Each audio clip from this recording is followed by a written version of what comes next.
Praise the Lord. जय मसीह की। परमेश्वर की कृपा से आप सब अच्छे होंगे। आइए आज हम बात करेंगे दो प्रकार की दुनिया के बारे में, जिसे अंग्रेजी में स्पिरिचुअल वर्ल्ड और फिजिकल वर्ल्ड कहते हैं, यानी आध्यात्मिक दुनिया और शारीरिक दुनिया। शारीरिक दुनिया को आप और हम अच्छी तरह जानते हैं, लेकिन क्या आध्यात्मिक दुनिया को आप जानते हैं? कौन रहता है वहां और उससे आपका और हमारा क्या संबंध है? क्या विश्वासियों को जरूरी है ये सब जानना? होशे 4:6 कहता है, मेरे ज्ञान न होने से मेरी प्रजा नाश हो गई है। जी हाँ, हम नाश ना हो इसलिए इसे जानना जरूरी है। कौन रहता है वहां उस आध्यात्मिक दुनिया में? आत्माएं। परमेश्वर का आत्मा यानी परमेश्वर। यूहन्ना 4:24 कहता है, परमेश्वर आत्मा है। क्या परमेश्वर वहां अकेले रहते हैं? जी नहीं, उनके द्वारा सृष्टि किए गए स्वर्गदूत उनके साथ हैं, जो हमेशा उनका काम करते हैं। उनकी स्तुति और आराधना 24 घंटा किया करते हैं। और उस आध्यात्मिक दुनिया में और एक ग्रुप है, शैतान, जिसको परमेश्वर ने प्रमुख स्वर्गदूतों में से एक बनाया था, लेकिन अपना लालच और घमंड के कारण वो शैतान बन गया। शैतान का सहयोगी भी हैं। यहूदा 1:6 कहता है, फिर जो स्वर्गदूतों ने अपने पद को स्थिर न रखने वरन अपने निज निवास को छोड़ दिया, यानी कुछ ऐसे स्वर्गदूत हैं जो अपना अधिकार को छोड़ दिया, अपने निवास को छोड़ दिया। इस प्रकार परमेश्वर और उनका सहयोगी शैतान और उसका सहयोगी आध्यात्मिक दुनिया में रहते हैं। अब आइए देखते हैं ये दोनों काम कैसे करते हैं। ये दोनों मनुष्यों के द्वारा अपना काम करते हैं।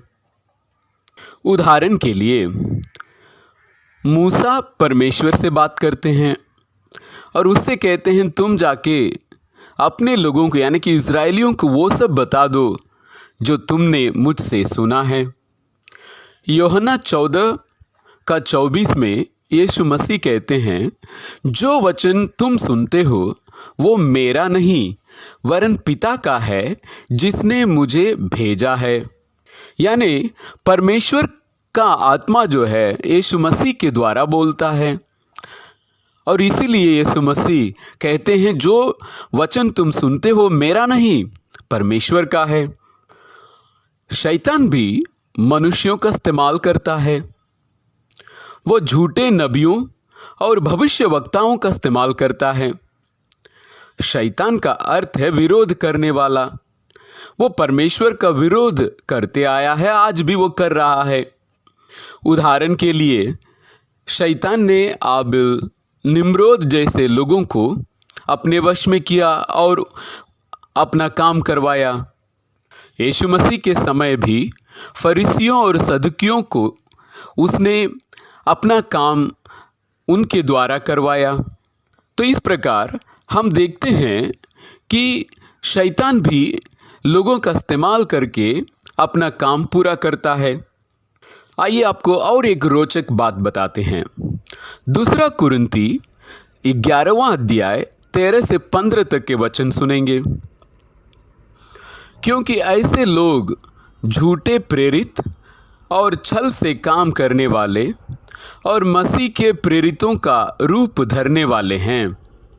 और यह कुछ अचंभे की बात नहीं, क्योंकि शैतान आप भी ज्योतिर्मय स्वर्गदूत का रूप धारण करता है। इसलिए यदि उसके सेवक भी धार्मिकता के सेवकों जैसा रूप धरें तो कुछ बड़ी बात नहीं, परंतु उनका अंत उनके कामों के अनुसार होगा।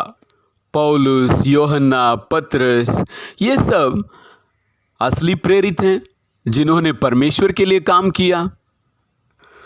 शैतान के जो अशुद्ध आत्माएं या सहयोगी हैं वो भी प्रेरित बनते हैं। किसके? मसीह के। कैसे प्रेरित? झूठे प्रेरित बनते। शैतान के झूठे प्रेरित छल से काम करते हैं, मतलब शैतान जैसे ही काम करते हैं।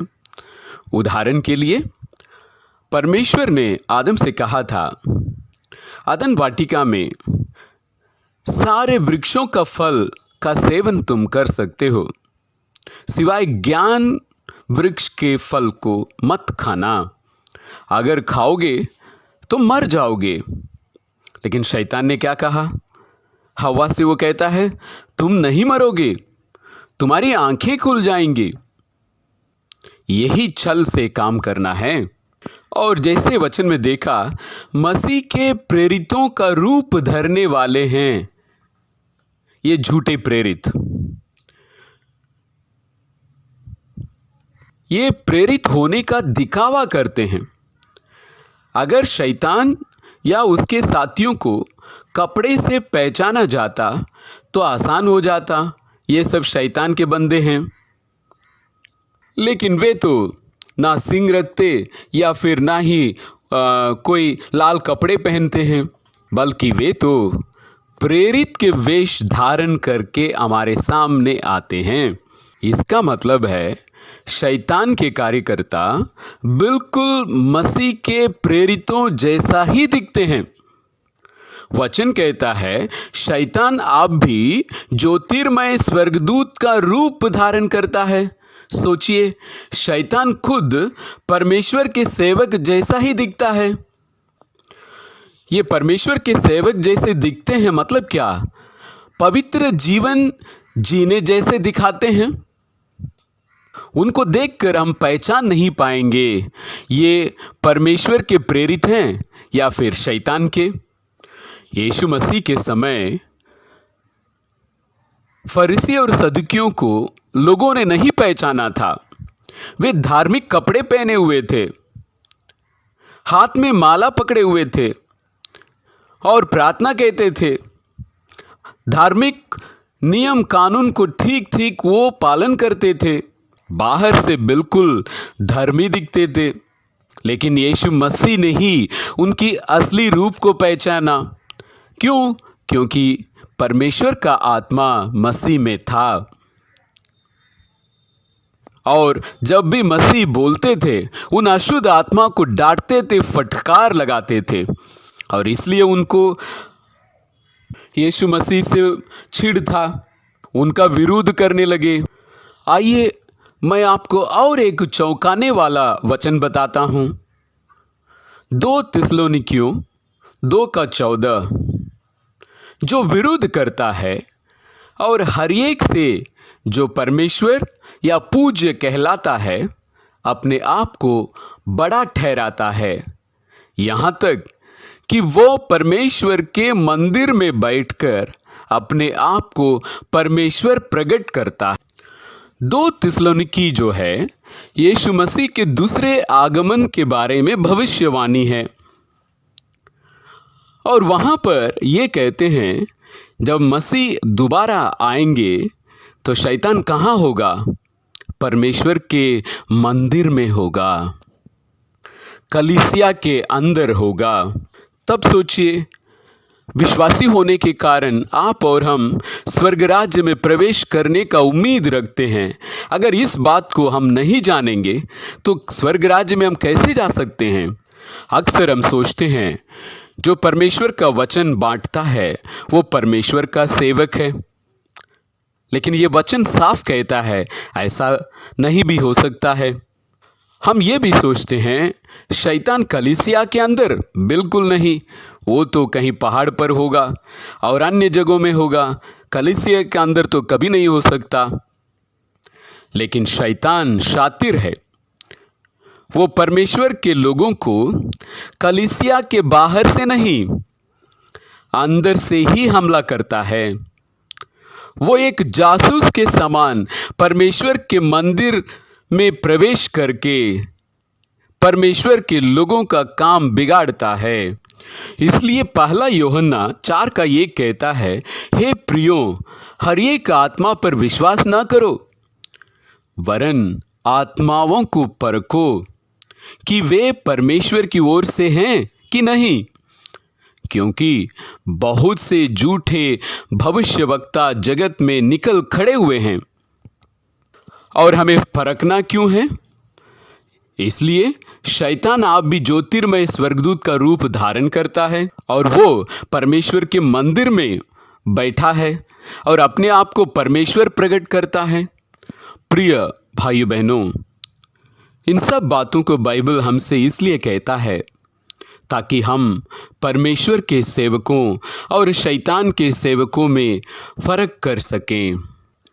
यूहन्ना 6:63 कहता है, जो बातें मैंने तुमसे कही है वे आत्मा है और जीवन भी है। कौन सी आत्मा मनुष्यों में काम करता है, हम मनुष्यों को देखकर बता नहीं सकते हैं। इसलिए हमें उनके शब्दों को सुनना होगा और फर्क करना होगा। वचनों को सुनने के द्वारा हम आत्मा को जान सकते हैं। कभी कभी प्रवचन देने वाला को हम बताते हैं कि उनकी आवाज़ बहुत अच्छी है, बोलने का शैली बहुत अच्छा है, इसलिए वो पवित्र होंगे। वे अच्छे कपड़े पहने हुए हैं, उजले कपड़े पहने हुए हैं, इसलिए वो असली प्रेरित हैं। वास्तव में इनको परखने का मानक क्या है? बाइबल। जी हाँ, बाइबल के आधार पर ही हम इनको परख सकते हैं। किसी को काम को सही या गलत उस देश के कानून के अनुसार हम करते हैं। कानून के अनुसार जो आपने काम किया है वो गलत है, अपराध है, इसलिए आपको दंड दिया जाता है। उसी प्रकार परमेश्वर का नियम है, कहाँ है? बाइबल में है। इसलिए झूठे नबी या झूठे प्रेरितों का फर्क करने के लिए परमेश्वर का वचन ही आधार है। अय्यूब 34:3-4 तक का वचन कहता है, क्योंकि जैसे जीभ से चखा जाता है वैसे ही वचन कान से परखे जाते हैं।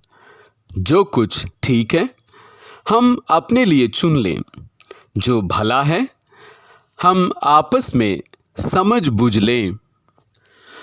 हम खाना को चख कर कहते हैं ये स्वादिष्ट है, तीता है, कड़वा है इत्यादि। उसी प्रकार वचन को कान से परखा जाता है। वचन के अनुसार जो सही है और भला है वो परमेश्वर का है। मत्ती 7:15-16 तक का वचन, झूठे भविष्यवक्ताओं से सावधान रहो, जो भेड़ों के भेष में तुम्हारे पास आते हैं, परंतु अंदर में फाड़ने वाले भेड़िए हैं। उनके फलों से तुम उन्हें पहचान लोगे। क्या लोग झाड़ियों से अंगूर या ऊटक टारों से अंजीर तोड़ते हैं? इसलिए हमें झूठे भविष्यवक्ताओं से सावधान रहना होगा। आज की दुनिया में ये झूठे प्रेरित कौन है? कोई भी हो सकते हैं। बाइबल सिखाने वाले हो सकते हैं, कलीसिया को चलाने वालों में से कोई हो सकते हैं, कोई भी हो सकता है। हमें पहचानना होगा, सावधान रहना होगा, उनके कामों से उनको परखना होगा। जैसे यीशु मसीह ने फरीसी और सदूकियों को उनके काम से पहचाना था। इसलिए आइए हम दूध मुँहे बालक के समान नहीं, बल्कि पौष्टिक आहार ग्रहण करने वाले विश्वासी बने। यानी कि पौष्टिक आहार परमेश्वर का वचन है। परमेश्वर का वचन का सेवन करते रहें और हम परमेश्वर के पुत्र और पुत्रियां कहलाएंगे। और इस प्रकार हम झूठे नबियों से सावधान भी रह सकेंगे। हमें हमारा मसीह इसमें सहायता और मदद करते हैं। परमेश्वर हम सबों को ऐसी ही सहायता प्रदान करें। आमीन।